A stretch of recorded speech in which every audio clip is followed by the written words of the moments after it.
En 60 años que llevo en contacto con la odontología, muchísimas cosas han cambiado. A mí me ha tocado vivir muchas de esas situaciones. Cuando yo era estudiante de odontología, trabajábamos de pie, no existía la alta velocidad. Luego, ya recién graduado, me tocó aprender a trabajar con el paciente sentado, luego con el paciente acostado. Ya vino la alta velocidad, aparecieron muchos materiales dentales nuevos. Empezamos después vino un cambio que fue muy difícil, que fue empezar a trabajar con guantes, de manera que eran cosas generales. Ahora, desde el punto de vista conceptual, pues los cambios han sido tremendos. La odontología que se hacía, digamos, hace 40 o 50 años, era una odontología fundamentalmente dedicada a la odontología restauradora. Y el mejor odontólogo era quien mejor habilidad manual tenía. Inclusive hablábamos de que determinado profesor, sus amalgamas y sus incrustaciones eran de tal perfección que era casi como la firma del docente. No existía la carrera académica. Los profesores eran los clínicos más exitosos en la ciudad. Ya por allá en los años 70 se empezó a hablar de educación dental, se empezó a hablar de planes de estudio que estuvieran orientados a la definición de objetivos, etc. Apareció y fue un gran debate el primer departamento de odontología preventiva y social, que fue el de la Facultad de Odontología de la Universidad de Antioquia. Eso fue un cambio revolucionario en toda la América Latina. Y como decía en una de las preguntas anteriores, el tema de odontología social y contacto con la comunidad, o la proyección social que debe tener la universidad en la comunidad, apenas ahora surge en los Estados Unidos. En ese sentido, los europeos, especialmente los escandinavos, han sido más avanzados y más progresivos. Materiales nuevos, sí, aparecieron las resinas compuestas, los sellantes, los barnices fluorizados, los dentífricos con fluoruros, y a raíz de todos estos avances ha venido la controversia de cuál es realmente el beneficio que ellos tienen. Se han dejado de usar materiales excelentes como es la amalgama.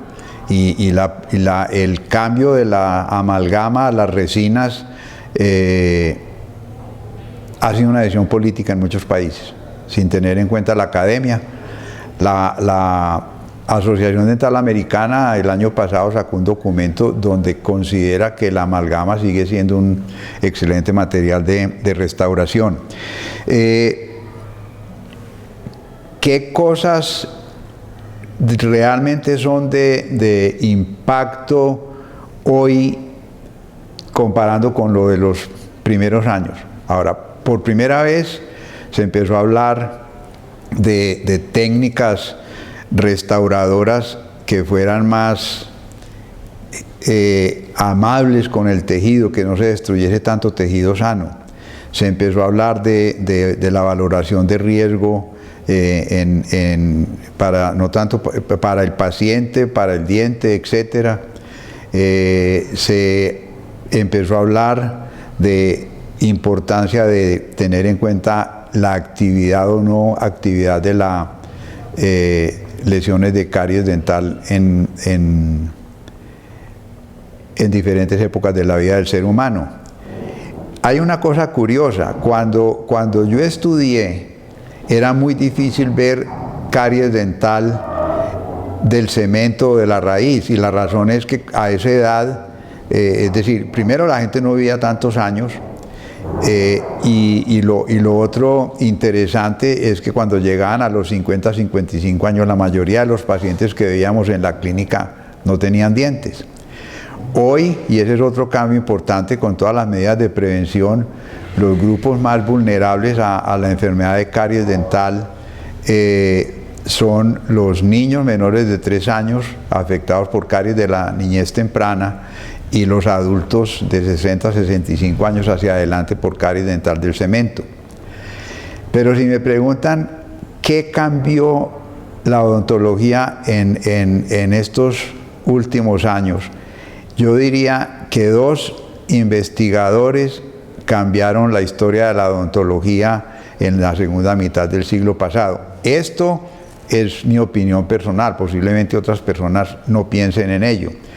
Uno fue Paul Kais con su modelo experimental en animales libres de gérmenes en el Instituto Nacional de Salud Dental en los Estados Unidos, que le permitió comprobar que la caries dental era en el modelo animal, ojo, en el modelo animal era una enfermedad infecciosa, transmisible, asociada con la presencia de un microorganismo específico como era el Streptococcus mutans, quien se nutre de una dieta rica en azúcares.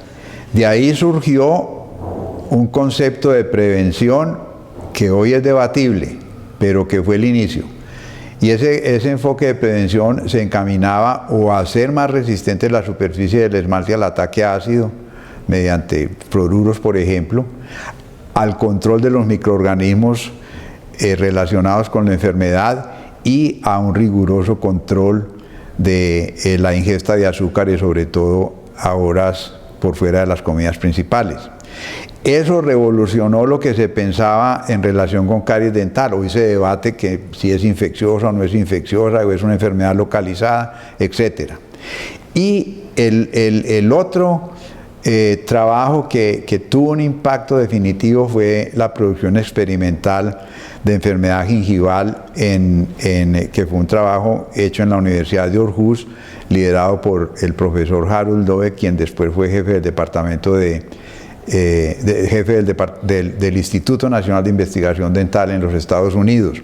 De manera que esos fueron, digamos, dos pioneros, que son trabajos que todavía hoy se citan en la literatura y que a mi manera de ver cambiaron la forma de pensar de la odontología en relación con las dos enfermedades que siguen siendo las enfermedades más prevalentes.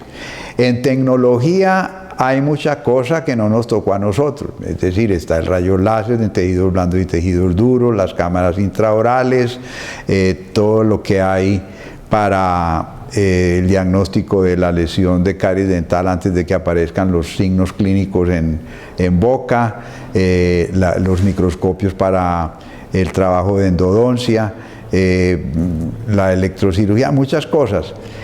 Pero, en mi opinión, muchos son juguetes que no se pueden manejar bien si el profesional no tiene un profundo conocimiento de las enfermedades con las cuales está lidiando. Y para mí es un problema porque se trata de delegar en las máquinas la falta de conocimiento que el profesional tiene.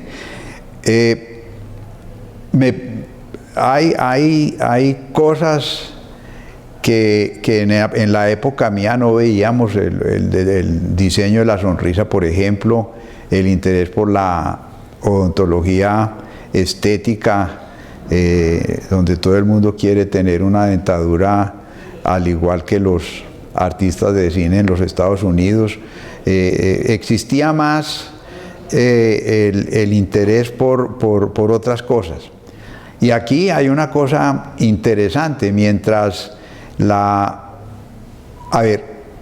educación dental en América Latina, sobre todo en Colombia, ha estado influenciada directamente por lo que se enseñaba en los Estados Unidos, que es un enfoque diametralmente opuesto a lo que enseñan en los países escandinavos, donde se piensa más en la parte social, en la comunidad, etcétera, que en resolver los problemas individuales estéticos a muchos de los pacientes. De manera que sí, realmente en estos 60 años son muchos los cambios que ocurrieron en la odontología.